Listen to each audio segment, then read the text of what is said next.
Hello, I'm Carolyn Holzman, and this is Confessions of an SEO. Our time together is about 15 minutes, give or take, and hopefully you're not working too hard today. And if you are, I hope you're looking at the faces of those who you love. Confessions is where I share some of my SEO testing observations and my totally unsolicited thoughts about our industry. Welcome to Season 5, Episode 50 of Confessions of an SEO. We made it! This is really the Christmas Eve edition of Season 5. So with this and one more episode left, I thought today I'd look back over my shoulder and share what I think are my favorite episodes. They might not be yours, and that's okay. And if you come up with some others, send me a message on LinkedIn or Facebook or even Twitter. Now, what I'll do next week is I'll peek around the corner and let you know what directions Confessions is going to take in 2026.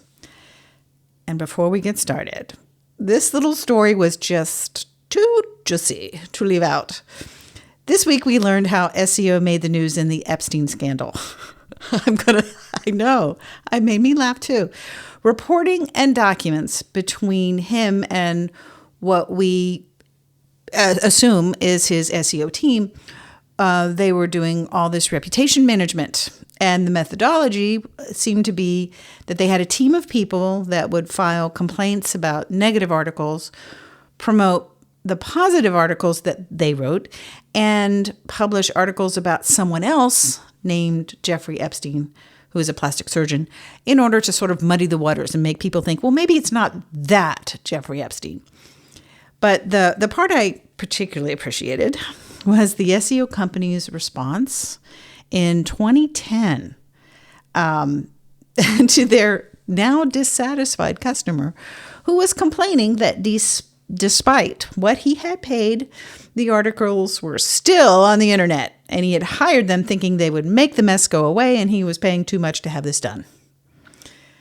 I'll quote the email or letter response from the, lead person on the team. Are you ready? Quote, "We were trying to fix up your mess. I didn't create it. Just thought it might be something to help. This was never about trying to pull money out of you. And in fact, we've done everything possible to keep the cost down considerably. I must talk to you about the island thing as soon as possible. When can we do that?" Okay, unquote. So that last part could probably be a really cool graphic tee. But to me, there's something reassuring that even in this case, this is yet another situation where the client did not know what they had purchased. Now I'm going to put the link in the description. It's Document Exchange. It's on Wikipedia. Wikipedia, was involved in a lot of this because, that's where a lot of the changes were made about him to sort of, whitewash things. So anyway, I just thought you might like that. But let's get back to business. All right. So my favorite episodes of Confessions of an SEO in Season 5. And I'm just going to note 3. And if you missed them or they didn't stand out to you, maybe it might be fun to re-listen to them, maybe in the context of today's show. And as I pondered this, going over the list of 49 episodes, what stood out to me in a way is more of an obscured story arch. I realized that for quite some time, I was implicitly asking essentially the same question. What problem did Google's helpful content solve? And it took me a while, I think, to mine all my surface questions down, kind of boil it down to that. And as we know, hindsight is always 20/20. You don't always see what you're doing when you're doing it. And through that hindsight view, I realized that, I guess I'm going to say it in normal words, the place on the beach where I was sitting and looking out at the ocean, it was at the point of indexation. The mechanics of all these little softwares, digesting and processing content and sorting them and putting them in an order. How engineers essentially teaching math how to read, or at least understand enough to the point that it looks like they are reading. Now, I know that's super non-technical description, and no disrespect to those whose brains can parse out all these technical terms, but frankly, if none of us understand what the hell is going on in simple terms, how are we going to ingest all of that so that we can make a plan, so that we can chart out a path? And if you're looking at crawling, how can you ignore JavaScript? As I step back, I'm sort of looking at all the marbles in the bag. I see core web vitals and JavaScript are essentially speed in various forms. The size of the page of content and what was done to make it load faster, the files and the order of unpacking those files so that they make sense. And as SEOs, let's also realize we did not get into this because we were engineers. Some did, but let's face it, most of us are not. And as they say, the enormity of the task does not absolve us from at least attempting to work at it. And we, without a doubt, as SEOs, have had to up our game and get fluent in understanding some of these more technical aspects of SEO in 2025. So my number 3 episode, now I'm going to go in countdown order, 3, 2, 1. I have a glittering disco ball that will descend on the table. You can't see it, but we'll count down to my number 1 favorite of season 5. All right. So season 5, episode 45. The August 2025 crawling crisis.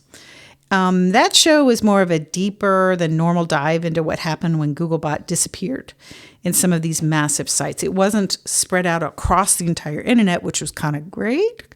Then they all shared something in common. And looking at the vulnerabilities between various systems, it can be scary sometimes. Like the perfect storm is scary if you're going to go out on a boat. I mean, definitely watch that on the biggest screen you can. But the reason that this episode is one of my favorites, we know better how delicate the relationship is between search engine crawlers and code status, server status, and what causes a search system to pull the ripcord. The bottom line is, sometimes when things are going terribly, terribly wrong, it's not us, meaning us as SEOs. This is the whole reason the Indexation Research Project started. Crawl or No Crawl was to provide evidence that sometimes it is not us. Sometimes it is, but sometimes it is not. I don't think we keep that option, that balance in our assessments. And I guess my wish is for our industry to basically know more and really give ourselves permission to use what we know and speak from that knowing. All right. So that was number 3. So now number 2. I had to go with the vector embedding. That was season 5, episode 47.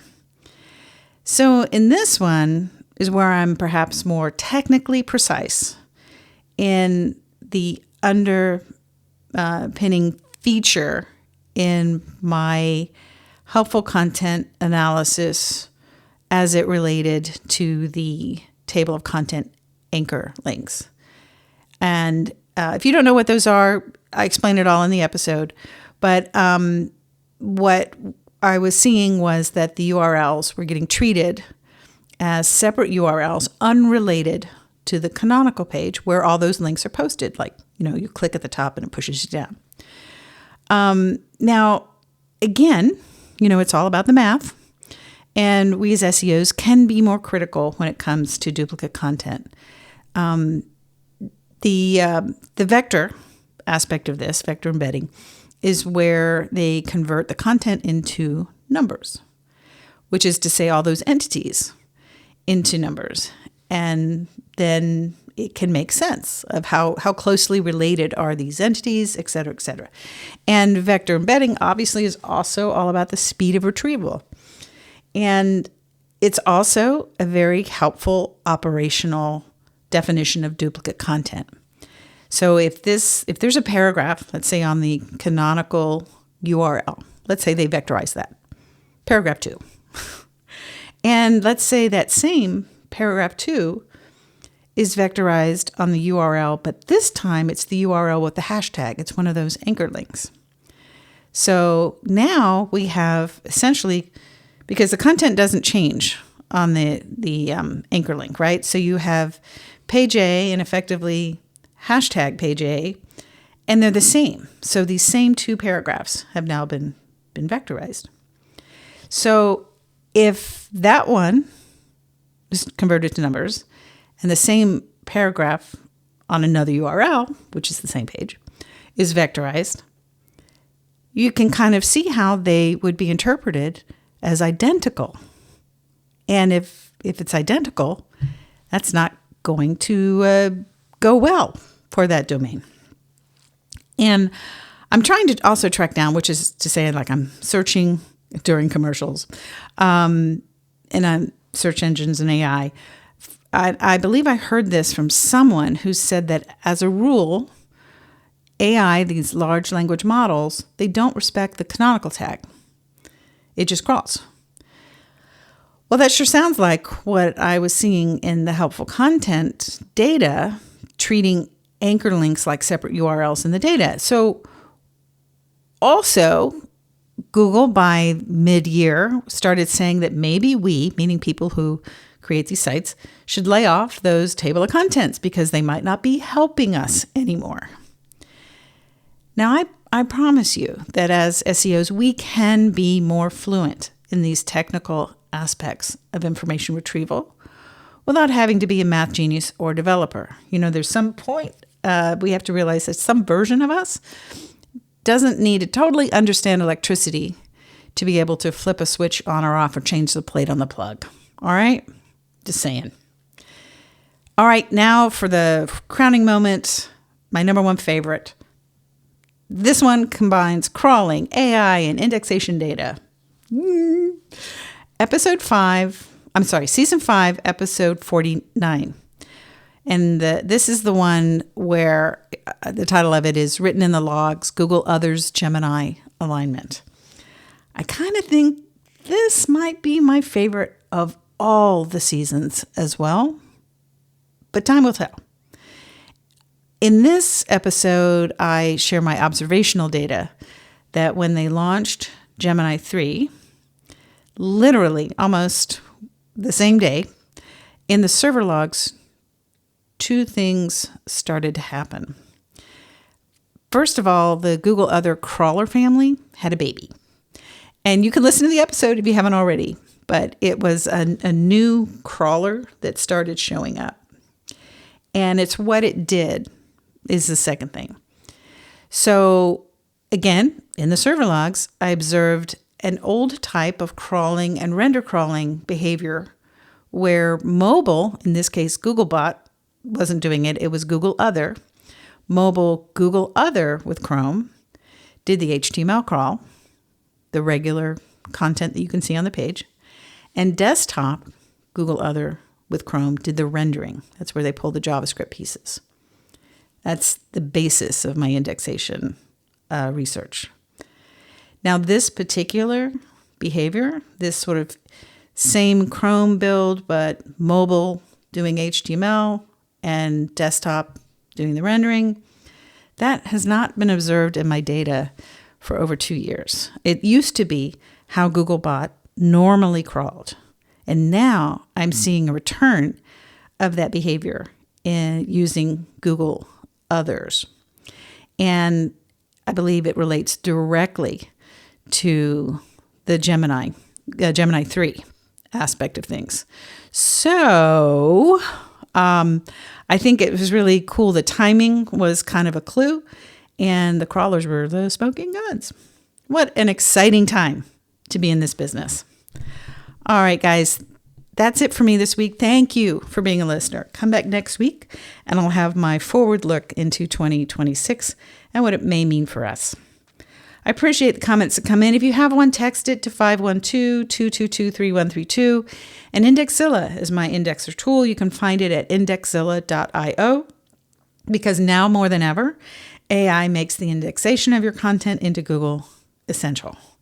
Don't leave it to chance. Also, now all paid levels of Indexzilla is the only way that you can get the crawl or no crawl reports now. So you can't pay anything to get them separately. It's now all the accounts, all the paid accounts on Indexzilla. Thank you for listening. And until next week, I'll see you in the SERPs.